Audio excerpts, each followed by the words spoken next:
Hey guys, welcome back to Paracord Planet. Today we've got a much longer tutorial for you. We're making a heavy-duty dog leash. We have a much more basic dog leash tutorial already on this channel, but some people were concerned that that wasn't heavy-duty enough for their large dog. So this one uses a lot more cord and introduces some fun new knots like the Matthew Walker knot and an 8-strand round braid. And if you have some cord left over from your project, you can add this Turk's head knot around the handle splice. So with that, let's dive right in. To make a 6-foot dog leash, you're going to need right around 80 feet of 550 paracord. I've got 40 feet in 2 different colors, capacitor and royal blue, but you can have up to 4 different colors for this project. You'll also need a heavy-duty snap, like this one, and also a Type 3 fid. I've gone ahead and cut both of our colors in half, so now we've got 4 cords that are each 20 feet long. We want to find the middle of those cords and thread them all through the bottom of our snap. Once we have all of our cords threaded through, we just want to make sure that the lengths are all about the same so we don't run out of one color before the other. And that's going to give us our 8 weaving strands to start our Matthew Walker knot and our 8-strand round braid. If you've never done a Matthew Walker knot before, I suggest you start with fewer than 8 strands. We've got a different video on how to make a 4-strand Matthew Walker, so check that out if you are brand new to this knot. Since the technique is the same for an 8-strand, and it's kind of hard to demo the knot on an 8-strand, we're going to go through it pretty quick on this video. We'll begin by taking one cord and leaving a loop before wrapping it around to come up through that loop. We'll pull all of our cord through, and we should be left with pretty much an overhand knot around our bundle. Then grabbing the next cord, we're going to do the same thing. Leave a loop, and then bring it around and bring the cord up through both loops.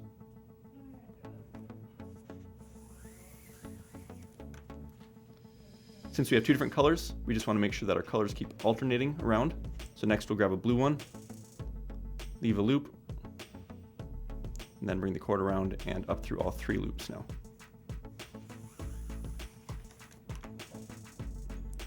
So you can start to see what it's going to look like when it's done, with the pattern of one cord coming up between each loop. So we'll keep on going with the rest of those, just alternate our cords, and once we have all those tied on, I'll catch you at the next step.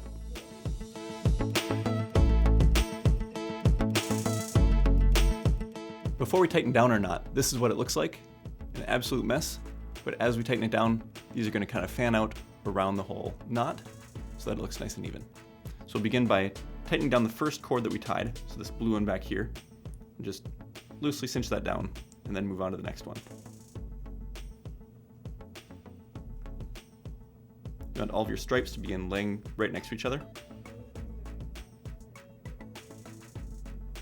But you don't want to tighten down one cord too tight before you get the others to follow. Like that. We'll go with another round of tightening.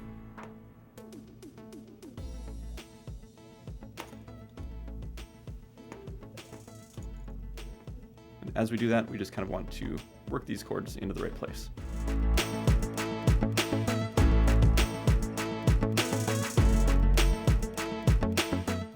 So after some more tightening, this is what it looks like.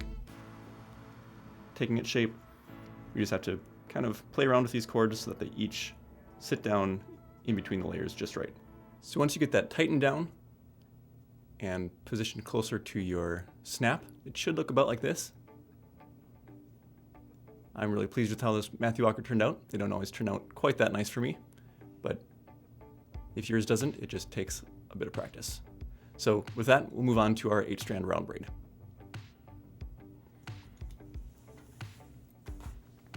To do that, we're going to separate our 8 cords into 2 groups, just split it right down the middle. So you should end up with 4 cords on each side, one with a pattern cord on the top and one with our solid. And we're going to be weaving those across to each other. So it's pretty simple. We've got our 4 cords. We're just going to take the top one on one side and bring it across to the other side and put it right in the middle. So between 2 on top and 2 on bottom. Then it's going to wrap back around to the bottom on our right side. So it started on the top of our right side and it ended up on the bottom. So pull that cord tight, and do the same thing on the other side. So take our top cord, bring it across to the right side, right through the middle, and around back to the bottom of our left side.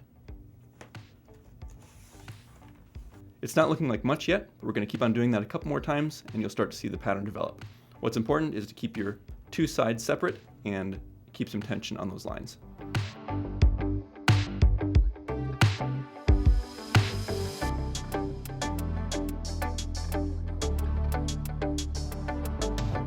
So here we go. After weaving for a little bit, we have this nice herringbone pattern starting to develop. That's what we get when we have alternating cord colors like this. If you were to organize your cords differently, you'd end up with a different pattern. Before I move on, with each time, I like to pull my bottom cord nice and tight, and that just makes sure that we have a nice, tight, even weave as we go along. Also, as you weave, you'll be kind of backwards weaving your tail ends of your cord, so every so often you just kind of want to get those tangles out. Otherwise you'll end up with a rat's nest. So with that, we'll keep on weaving this for nearly 6 feet and show you how to make the handle at the end.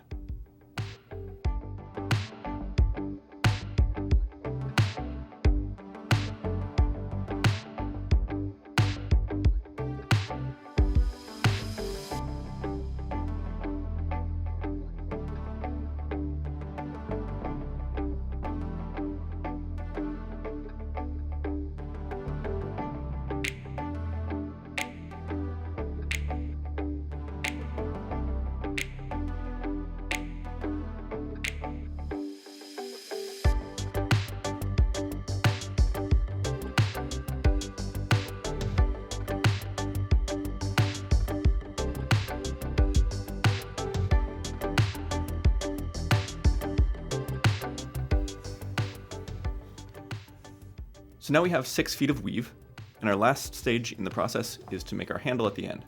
So to do that, we're going to be weaving our leftover paracord strands here back into the existing braid. So it's just kind of like a traditional rope splice. So we're going to use a fid for that, and one by one weave these through alongside some matching cord. So we'll start with the lowest cord down here and thread our fid on. We're starting with that bottom one because that's going to hold the rest of our cords in place. So as we put it alongside our braid, as long as we're holding onto that bottom cord, the rest of it's not going to get loose. So fold over about 6 inches, or about a foot to make a 6-inch handle, or whatever you feel comfortable with there, whatever fits your hand. And then grabbing that last cord, I've got my fid screwed onto the end here. We're just going to find a matching weave in that color. So this one's capacitor for me, and we're just going to follow it right on through. So I'm going to follow this one right here. So going back a step, follow it right through the braid.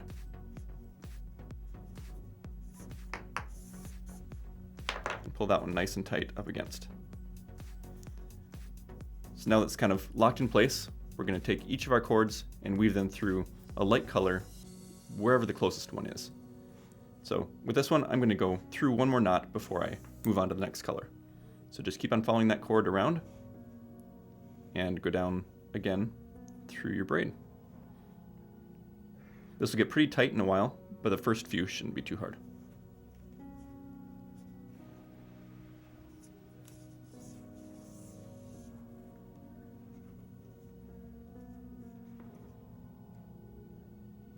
Should look about like that, and you can hardly tell that there's 2 cords there instead of 1. So now we'll take our fid off of that cord, move on to the next one. I'm just going to do one side first. So the next one up on that side is our blue. So then for this blue, I'm going to find a stripe that it matches. So this blue right here works. It's just right above our doubled up capacitor stripe. And I'll go in right through here.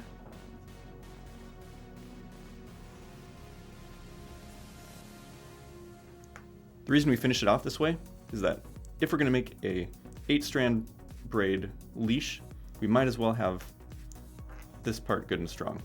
You don't want your leash handle coming undone when the dog pulls on it. Again, with capacitor, we're just going right above that doubled up blue stripe. So go with this one right here. Take it back to here and weave it underneath.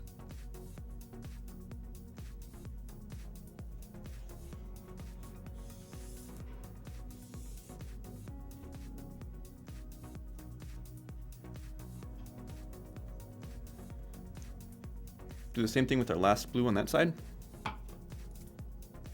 You might notice on video here it's getting a lot harder to push through, and that's actually a good thing. That's going to hold our cord in place nice and tight. Okay, so that one side is done. Now we'll move on to the next side. It's a little bit hard to tell which is which here. These ones sticking out of our braid are done, and we're going to do the same thing with these 4. So I'll start at the bottom again and do the same thing, spiraling around the other direction. So there we've woven each cord in at least twice. And at this point you just want to give your handle some good tugs to make sure that it's going to hold up to your dog pulling on it. I can still pull mine loose a little bit, and so if you want to make it more secure, you can keep on weaving that down the line. I'd say weave at least 4 cords to a point where you're sure they're secure.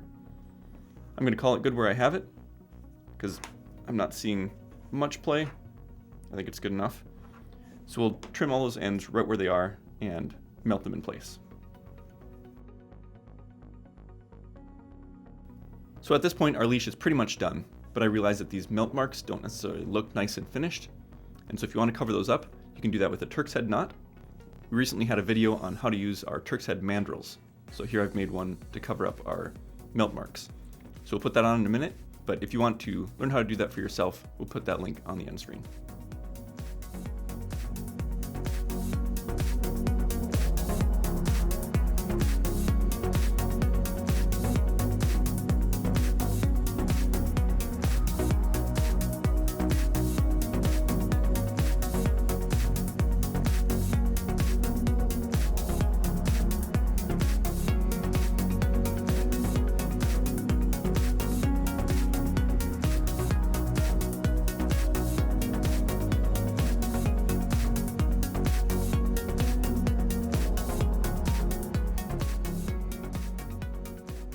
So there's our Turk's head finished up, hiding all of our melted ends. Looks much better than before. Like I said, this is a much heavier duty leash for bigger dogs. You're not going to need something quite this strong for, you know, a little 20-pound, whatever. I don't know dog weights. 20 pounds? Yeah, that's really small. That's like a fat chihuahua. So I hope you guys enjoyed this tutorial. It was definitely a fun one to make. I think this turned out really well. I don't have a dog of my own, so if you guys make this for yourselves, be sure to post pictures in our Facebook group and tell us how it went. We'll put a link in the description to where you can find the supplies for this project. So in this case, that's the 550 paracord, these heavy-duty snap hooks, our Type 3 fid, and then these Turk's head mandrels as well. Again, stick around to the end screen if you want to learn how to make that Turk's head knot for yourself. Thanks for watching, guys, and we'll catch you in the next video.